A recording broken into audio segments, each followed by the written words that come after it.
আসসালামু আলাইকুম সবাইকে।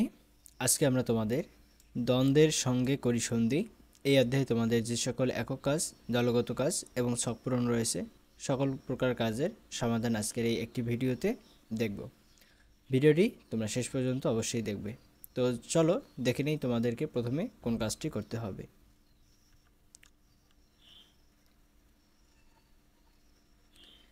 আমাদের জীবনে দ্বন্দ্বের প্রভাব, এখানে একটি ছক রয়েছে, এই ছকটি তোমাকে পূরণ করতে হবে।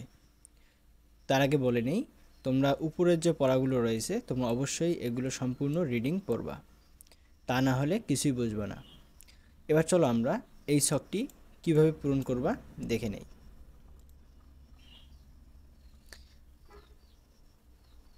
আমাদের জীবনে দ্বন্দ্বের প্রভাব, এখানে ঘটনা দেবে, এখানে 4টি ঘটনা দেবে। প্রথম ঘটনা হচ্ছে বাসের টিকিট কাউন্টারে লাইন ভেঙে এক ব্যক্তি আগে চলে যায়। দ্বন্দ্বের কারণ হলো লাইন ভেঙে পেছন থেকে সামনে চলে যাওয়া। দ্বন্দ্বের প্রভাব ইতিবাচক নাকি নেতিবাচক? এটি অবশ্যই নেতিবাচক। দ্বন্দ্বের প্রভাবে কি করি? কিছু লোকের মধ্যে ঝগড়া শুরু হয়। এরপর ঘটনা 2, শাওন পরীক্ষায় প্রথম এবং তার বন্ধু পিয়াল দ্বিতীয় স্থান লাভ করে। তারপর থেকে পরীক্ষায় প্রথম হওয়া নিয়ে শাওনের সাথে পিয়ালের দ্বন্দ্ব শুরু হয়। দ্বন্দ্বের কারণ হলো পরীক্ষায় প্রথম হওয়া। এটি নেতিবাচক না ইতিবাচক? এটি অবশ্যই নেতিবাচক। এরপর দ্বন্দ্বের প্রভাবে কি করি? শাওন ও পিয়াল দুজনেই ক্লাসে অমনোযোগী থাকে। এরপর ঘটনা 3, জমি জমা নিয়ে আলাল ও দুলাল দুই ভাইয়ের মধ্যে দ্বন্দ্ব। এই দ্বন্দ্বের কারণ হচ্ছে সম্পত্তি বা জমি জমা। এটি হচ্ছে নেতিবাচক এবং এর প্রভাব হচ্ছে দুই ভাইয়ের পরিবারের মধ্যে সদস্যদের মধ্যে সম্পর্ক খুব খারাপ হয়। এরপর ঘটনা 4, নোমান সাহেব ও তার স্ত্রীর মধ্যে বিভিন্ন বিষয়ে মতের অমিল থাকায় সংসারে অশান্তি লেগেই থাকে। এই দ্বন্দ্বের কারণ হলো মতের অমিল বা মনোমালিন্য। এটি হচ্ছে নেতিবাচক এবং এর প্রভাব হচ্ছে স্বামী স্ত্রী দুজনের মধ্যে প্রায় ঝগড়াঝাটি হয়।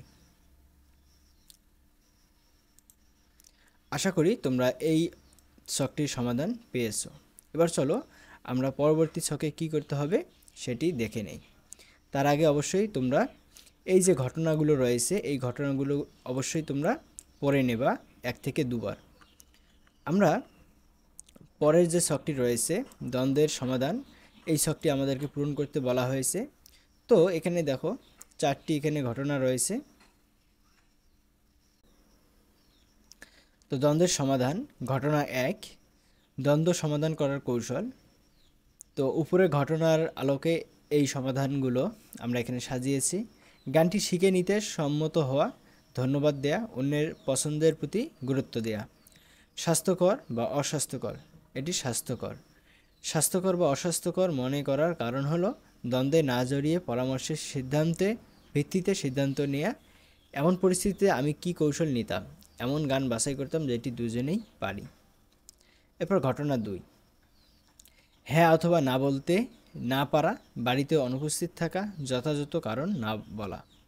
এরপর এটি অস্বাস্থ্যকর। এরপর খোলাখুলি আলোচনা না করা এবং দুজনের মধ্যে বোঝাপড়ার অভাব। এরপর সাইকেলটি আমি দিতে পারবো না, এটির সুস্পষ্ট করে বলে দিতাম। এরপর ঘটনা 3, সন্তানের অনুভূতি বুঝতে না পারা, সবাই মিলে সিদ্ধান্ত গ্রহণ, সমস্যা শেয়ার করা। এরপর এটি হচ্ছে স্বাস্থ্যকর। প্রথমে দ্বন্দ্ব থাকলেও পরবর্তীতে সবাই মিলে সিদ্ধান্ত নিয়ে সমস্যা সমাধান করা, মা বাবাকে বোঝানোর চেষ্টা করতাম। এরপর ঘটনা 4, রেগে যাওয়া, চিৎকার করা, লোক জড়ো হওয়া। এটি অস্বাস্থ্যকর। পারস্পরিক বোঝাপড়ার অভাব এবং কেউ কাউকে ছাড় না দেওয়ার মনোভাব। এর ফলে আমি ওই ছেলেটিকে বুঝিয়ে বলতাম যে কলার খোসা রাস্তায় ফেলে না রেখে ডাস্টবিনে ফেলে দেয়া। তো অবশ্যই তোমরা ঘটনা 4টি পড়বা এবং এই ছকটি এইভাবে পূরণ করবা। আশা করি বুঝতে পেরেছো। এরপর চলো দেখে নেই তারপরে তোমাদের কোন কাজটি করতে হবে। এবার তোমাদের আমার দ্বন্দ্ব সমাধানের কৌশল, তো এই ছকটি তোমাদের পূরণ করতে হবে। কিভাবে পূরণ করবে চলো দেখে নেই। আমার দ্বন্দ্ব সমাধানের কৌশল, এটি পরিস্থিতি এবং দ্বন্দ্ব সমাধানের কৌশল রয়েছে। তো পরিস্থিতিগুলো আমরা দেখি। যে মা বাবা যদি কোনো কিছু কিনে দিতে চান এবং সেটা পছন্দ না হয়, সুন্দরভাবে অপছন্দের বিষয়টি তাদেরকে জানাবো।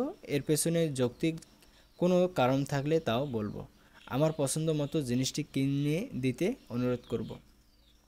এরপর বন্ধুরা মিলে কোথাও পিকনিক করতে চাইলে কোথায় যাওয়া হবে তা নিয়ে মতভেদ। এক্ষেত্রে দূরত্ব, পরিবহন ব্যয়, অভিভাবকের সম্মতি ইত্যাদি বিষয়ে বিবেচনা করে আলোচনার মাধ্যমে সিদ্ধান্ত নেব। কেউ যদি আমার বাসায় আসতে চায়, কোনো কারণবশত আমি যদি বাসায় থাকতে না পারি, তার প্রয়োজনটা খুব জরুরি না হলে তাকে বুঝিয়ে পরে কখনো আসতে বলবো। যদি সম্ভব হয় আমার বাইরে যাওয়ার সিদ্ধান্ত বাতিল করব। এরপর পরীক্ষায় 1-2 দিন আগে যদি বিয়ে বা অনুষ্ঠানের দাওয়াত থাকে, প্রস্তুতি যদি ভালোভাবে নেওয়া থাকে তাহলে যাব, যদি ভালো না থাকে তাহলে প্রস্তুতি না থাকে তাহলে বিনয়ের সাথে যেতে না পারার কথা জানাবো। এরপর পরিবারের সদস্যদের মধ্যে ঝগড়া ও মতের অমিল, পরিবারের সকল সদস্য মিলে সিদ্ধান্ত নেব। আশা করি তোমরা এই ছকটির সমাধান পেয়েছো। এবার চলো আমরা পরবর্তী কাজটি কী করতে হবে সেগুলো দেখে নেই। তার আগে অবশ্যই তোমরা এই ঘটনাগুলো 1 থেকে 2 বার রিডিং পড়বা। এরপরে কাজ হলো আমার ইতিবাচক অভিজ্ঞতা।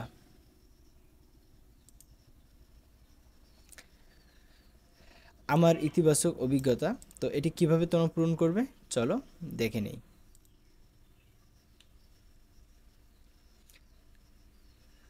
তো এখানে ঘটনা, গত বছর পাশের গ্রামের সাথে আমাদের গ্রামের একটি প্রীতি ফুটবল ম্যাচ আয়োজন করা হয়। সুন্দরভাবে খেলা এগিয়ে যাচ্ছিল।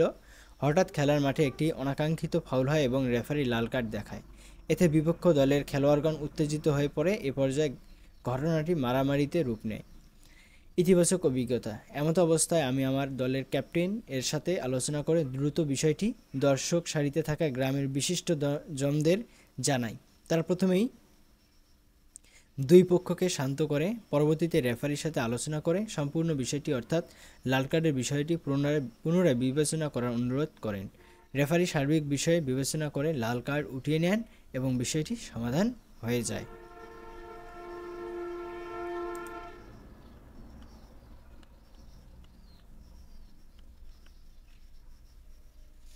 এরপরের কাজটি হলো দ্বন্দ্ব ব্যবস্থাপনার কৌশল চর্চা।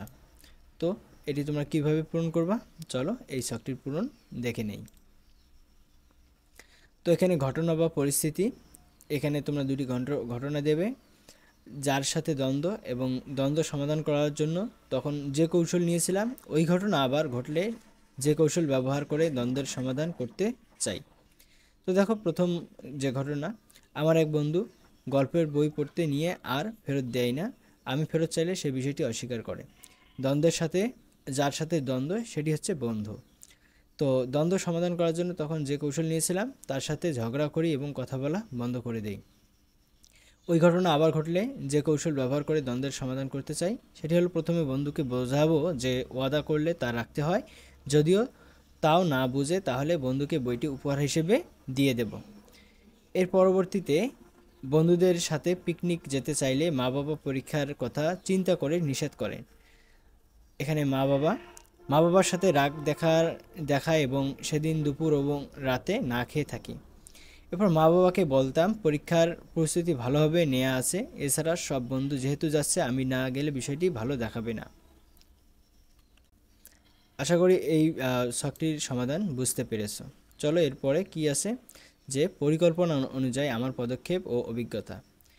এটি কিভাবে লিখবে, যে অভিজ্ঞতা অনুযায়ী বেশিরভাগ ক্ষেত্রেই দ্বন্দ্বকে আমরা নেতিবাচক চোখে দেখি, ফলে আমরা আমাদের দ্বন্দ্ব ব্যবস্থাপনা ক্ষমতাকে কাজে লাগাতে পারি না। এর ফলে দীর্ঘদিনের লালিত সম্পর্কগুলো মুহূর্তেই নষ্ট হয়ে যায়।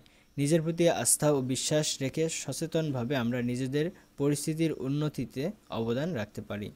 এক্ষেত্রে কিছু করণীয় সামনে রাখা খুবই জরুরি, যেমন ইতিবাচক ও কার্যকর সমাধানে মনোভাব পোষণ করা, নিজের অনুভূতির পাশাপাশি অন্যের অনুভূতির সমানভাবে গুরুত্ব দেয়া, অন্যের চিন্তা ও দৃষ্টিভঙ্গিকে সম্মানের চোখে দেখা, আত্মপ্রত্যয়ী যোগাযোগ কৌশল ব্যবহার করা, যৌক্তিক চিন্তা ও বিশ্লেষণের দক্ষতা অর্জন করা, প্রয়োজনে সহযোগিতা চাওয়া ও সহযোগিতা গ্রহণের মনোভাব পোষণ করা, সর্বোপরি পরিকল্পনা সামনে রেখে এগিয়ে যাওয়া।